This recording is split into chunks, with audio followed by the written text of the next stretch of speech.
Hi everybody, welcome to a simple overview of a few key terms used in digital health.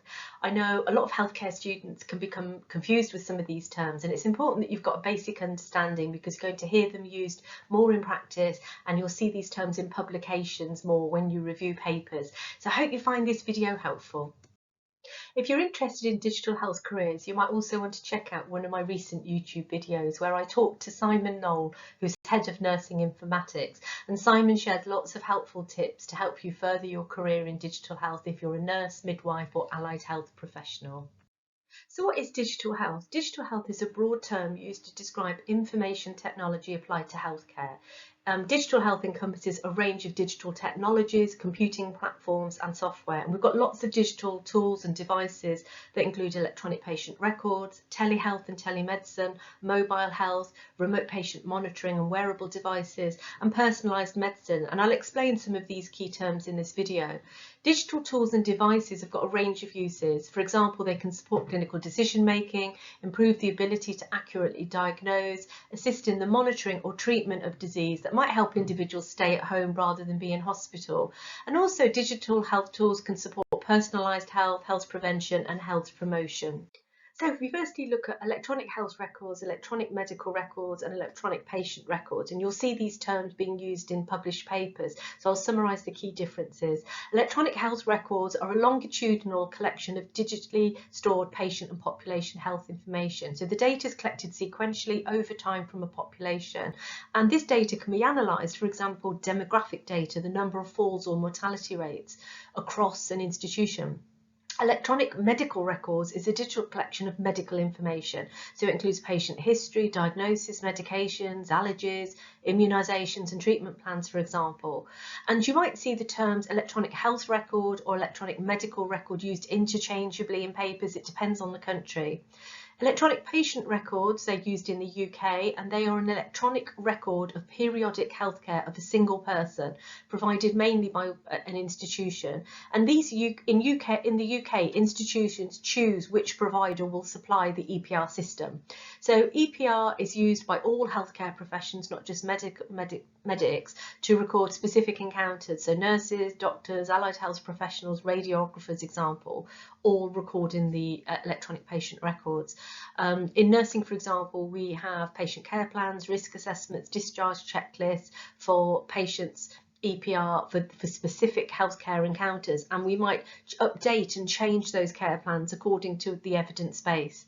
So the key difference between electronic health records and electronic patient records is that electronic patient records provide data for the larger body digital repository of electronic health records.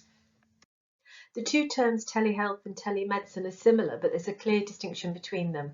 Telemedicine relates to the use of telecommunication technology such as live virtual video chats or telephone conferencing calls to deliver clinical care and services. The healthcare professional and individual communicate live to diagnose or treat the patient on any connected device. Telehealth is similar, but it includes a wider variety of remote healthcare services. So, for example, patient education, social support, non-clinical administration, and healthcare training. So you can have virtual training online.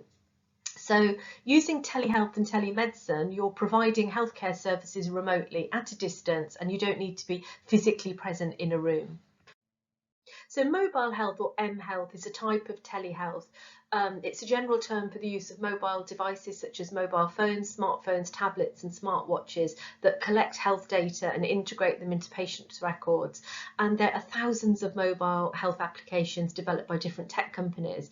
And mobile health aims to enable healthcare connectivity, improved delivery of services. So for example, we now have the NHS app in the UK. You can have an NHS account and you're able to order and review prescriptions on your phone. Mobile apps really increased during the COVID-19 pandemic. So we had the NHS Test and Trace app during COVID that notified users if they came into contact with someone who later tested with coronavirus. So the app was used to record COVID vaccinations as well, and all of this is a form of mobile health. You will also hear the term remote patient monitoring, which again is a type of telehealth. and it's exactly as it sounds. It allows healthcare professionals to remotely monitor and record patient health data using medical devices, and it includes wearable sensors, smartphones, glucometers, blood pressure monitors, pulse oximeters, cardiac monitoring devices, for example. And remote patient monitoring enables healthcare professionals to monitor patients outside the traditional hospital care setting, for example. And digital medical devices can be set up and used in patients' home to monitor their blood pressure, oxygen saturation, etc. And the data collected from these devices can be electronically transferred to providers for advice, to help advise on treatment or management plans. And the systems can have an automated feedback built into the data collection, so out of range values can be flagged up. And we're seeing more virtual wards being set up in the UK that are going to be using this sort of technology in the future. And there's lots of debating papers on the implications of remote patient monitoring and virtual wards, and people being nursed at home as part of virtual wards. So I would say to healthcare students, do have a look at the pros and cons of virtual wards because it's very interesting. Wearable devices linked to remote patient monitoring and refer to the sensors worn on the body to monitor various aspects of health. And these sensors can monitor things like blood sugar levels, sleep patterns, activity levels, heart rate. And the data collected by these devices can be analysed and interpreted to help diagnose, manage and treat conditions to promote health and well-being. And there's two key areas that these wearable devices linked to. Firstly, improving patient outcomes. So if someone's got a chronic condition, for example, diabetes, and they need to stabilise their blood sugar, or we have sensors that can be worn on the wrist or chest, which measure the individual's heart rate to monitor a heart condition. And there are plans for new implantable devices in the future to help control diabetes without injections. So we're going to see more of these devices becoming mainstream in the coming years. But wearable devices also enable individuals to take control of their health and to prevent future illness and improve their health. So we've seen an explosion in fitness trackers, for example, and health apps linked to fitness trackers, linked to smartwatches, as a wearable device, and that's to promote health. We also have personalised medicine as an emerging practice of medicine, and this is where individuals' phenotypes and genotypes, which includes molecular profiling, medical imaging and lifestyle data, are characterised. And this means that therapies can be tailored to suit the individual.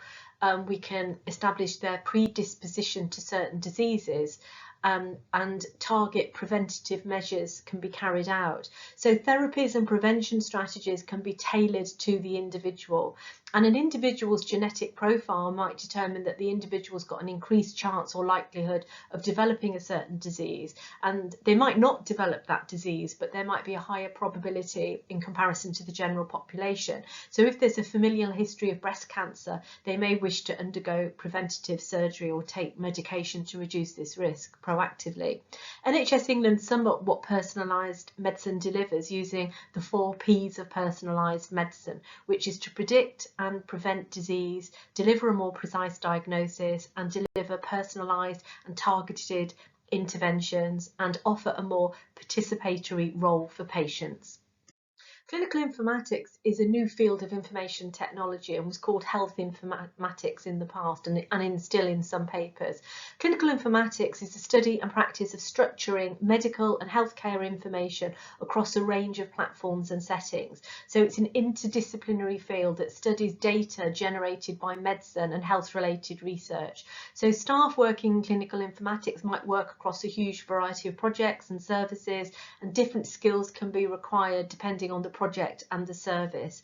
Clinical informatics staff sometimes will help staff to ensure that data is used efficiently to the required standard, and help to implement computer structures and algorithms to improve communication and to understand and manage medical information.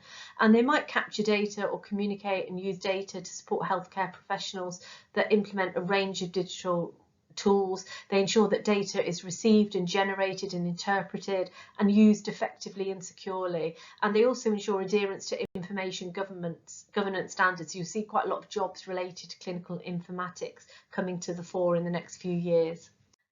Artificial intelligence, there's lots of terms linked to AI, but generally it refers to the use of computers and technology to simulate intelligence and critical thinking that's comparable to a human being.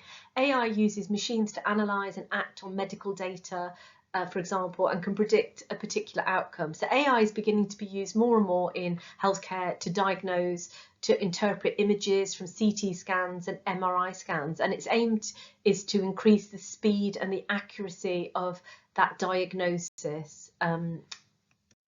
So I hope you found that helpful. If you have any questions at all, put them in the YouTube comments. Remember to give it a thumbs up if you did. And if you would rather DM me privately to ask questions, you can DM me on Twitter